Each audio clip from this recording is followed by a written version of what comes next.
তো সুপ্রভাত বন্ধুরা, চলে এসে আজকেও একটা মজার রেসিপি নিয়ে। আজকে আমি চলে এসে একটা ভর্তা রেসিপি নিয়ে। তো আজকে আমি করব লোটে মাছের ভর্তা। লোটে মাছের ভর্তা করতে লোটে মাছ তো অবশ্যই লাগছে। এই যে এখানে 500 গ্রাম লোটে মাছ আছে, আর নিয়েছি আমি পেঁয়াজ কুচি, আদা রসুন পেস্ট, কাঁচা লঙ্কা কুচি, নিয়েছি আমি ধনেপাতা কুচি, টমেটো কুচি, আর নুন হলুদ অবশ্যই লাগছে। করব আমি সর্ষের তেলে। তো মাছটা আমি ম্যারিনেশন করব না, একবারে কড়াইতেই দেবো, যেহেতু ভর্তা করব এটা। তো প্রথমে আমি গ্যাসটাকে অন করে দেবো। গ্যাস অন করে প্রথমে আমি কড়াইতে সর্ষের তেল দিয়ে দেবো। এই তেলটা খুব ভালো করে গরম করে নেবো প্রথমে। আর যদি আজ এই লোটে মাছের ভর্তা রেসিপিটা আপনাদের ভালো লাগে, লাইক শেয়ার কমেন্ট করবেন, সাবস্ক্রাইব করে অবশ্যই আমার চ্যানেলের পাশে থাকবেন। দারুণ একটা রেসিপি, গরম ভাতে কিন্তু খুব দুর্দান্ত লাগে। আর লোটে মাছটা শরীরের পক্ষে ভীষণ ভালো, চোখ হাড় দুটোই ভালো থাকে লোটে মাছে। এটা আপনারা অবশ্যই খাবেন বাড়িতে। তো লোটে মাছ তো বিভিন্ন রকমভাবে খাওয়া যায়, তো আমি আজকে লোটে মাছের ভর্তা করছি। তো তেলটা আমার গরম হয়ে গেছে, এবার আমি প্রথমে পেঁয়াজ কুচিটা দিয়ে দেবো তেলের মধ্যে। এখানে আমি দুটো বড় সাইজের পেঁয়াজ কুচি নিয়েছি, আর 8-10 কোয়া রসুন নিয়েছি, আর 1 কোয়ার মতন আদা বাটা নিয়েছি। তো প্রথমে পেঁয়াজ কুচিটা দিয়ে দেবো তেলের মধ্যে।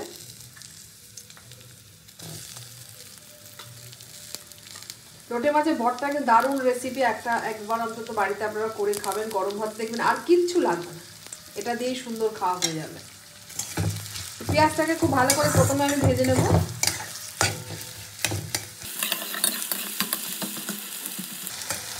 পেঁয়াজটা খুব ভালো করে ভাজা হলে তবে একে একে আমি লঙ্কা কুচি, আদা বাটা, রসুন বাটা সব এক এক করে দেব। এখানে আমি জিরে ধনের ব্যবহার আমি করব না, শুধু আদা রসুন আর পেঁয়াজ দিয়েই করব। তো লোটে মাছগুলো আমার বেশ বড় বড়ই ছিল, এই যে টুকরো টুকরো করে সুন্দর করে দোকান থেকে কেটেই দিয়েছে।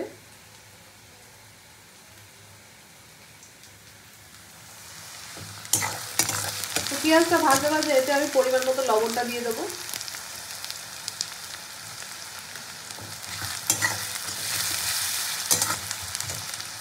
এবার আমি রসুন বাটাটা দেব,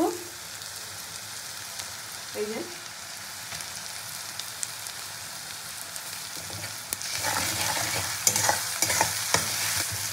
রসুন বাটা দিয়ে নাড়াচাড়া করে দেবো আমি আদা বাটা।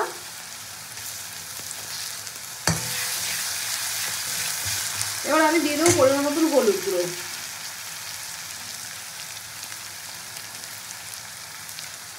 তো লোটে মাছের ভর্তা করতে গিয়ে কিন্তু লোটে মাছে আলাদা করে নুন হলুদ মাখানোর কোনো দরকার নেই।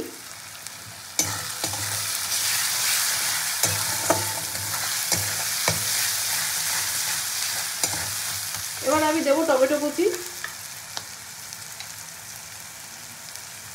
এখানে একটা টমেটো পুরো কোচানো আছে।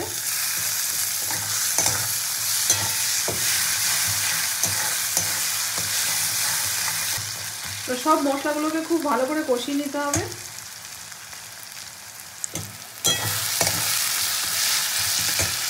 এবার আমি দেবো কুচনো লঙ্কাগুলো।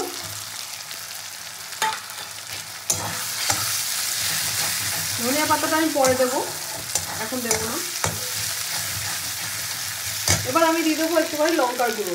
কুচনো লঙ্কা দিয়েছি, তাও একটু লঙ্কার গুঁড়ো আমি দেবো স্বাদের জন্য, অল্প করে দিয়ে খুব ভালো করে মশলাটা এবার কষিয়ে নেবো। মশলা ভালো করে কষিয়ে নিই, তবে মাছগুলো দিতে হবে। তো মশলাটা আমার খুব ভালো করে কষানো হয়ে গেছে। এবার আমি ধুয়ে রাখা লোটে মাছটা দিয়ে দেবো। লোটে মাছের পিসগুলো আপনারা আপনাদের ইচ্ছা মতনই করতে পারেন, কেন এরকম গোটা থাকবে না, এটা নাড়তে নাড়তে কিন্তু একদম ভেঙে যাবে, যেহেতু ভর্তা।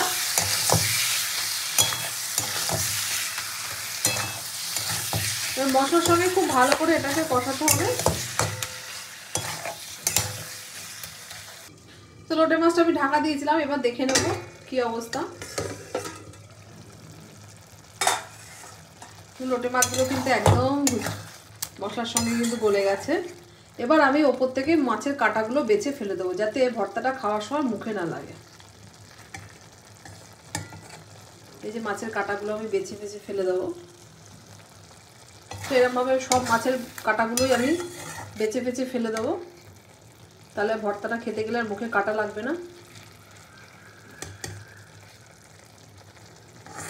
এই দেখুন কত বড় কাটা।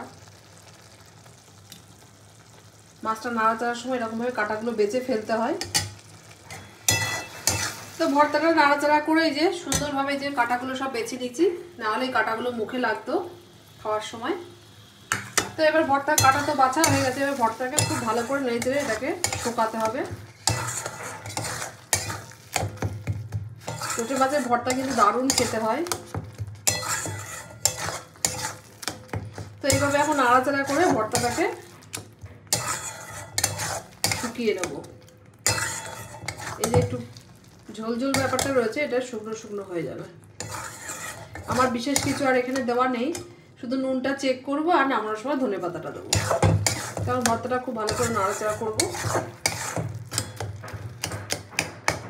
গ্যাস কিন্তু জোর দেবো না, গ্যাস সিম করে করে এটাকে আমি টানাবো। ভর্তাটা দেখতে কত সুন্দর হয়েছে, খেতেও দারুণ। আমি আবারও নাড়াচাড়া করে ভর্তাটাকে রস টানাতে দেবো। তো ভর্তাটা তো আমার প্রায় হয়ে এসছে, এবার আমি উপর থেকে একটু ধনেপাতাও দেবো অল্প করে, আর একটু আমি রেখে দেবো গার্নিশের জন্য। ধনেপাতাটাও খুব ভালো করে মিশিয়ে নেবো।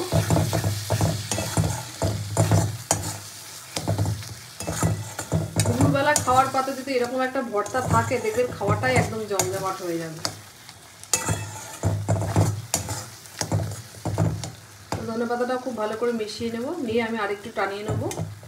তো ভর্তা, লোটে মাছের ভর্তা কিন্তু আমার একদম রেডি। এটা আমি প্লেটে সার্ভ করে নেবো। নুন ঝালও আমি চেক করে নিয়েছি, সব ঠিকঠাকই আছে। তবে নামানোর আগে বাদবাকি ধনেপাতাটা আমি দিয়ে দেবো উপর থেকে, দিয়ে এটা এবার আমি সার্ভ করে নেবো। তো গ্যাসটা আমি অফ করে দেবো, দিয়ে ধনেপাতা দিয়ে এবার আমি লোটে মাছটাকে সার্ভ করে নেবো। দারুণ একটা রেসিপি, আপনার বাড়িতে কিন্তু অবশ্যই ট্রাই করবেন। আর যদি আজকে রেসিপিটা ভালো লাগে, লাইক শেয়ার কমেন্ট করবেন, আর সাবস্ক্রাইব করে অবশ্যই আমার চ্যানেলের পাশে থাকবেন। দেখা হচ্ছে নতুন ভিডিওর সঙ্গে। সবাই ভালো থাকবে, সুস্থ থাকবেন। তো গরম ভাতে সার্ভ করার জন্য কিন্তু লোটে মাছ একদম আমার রেডি।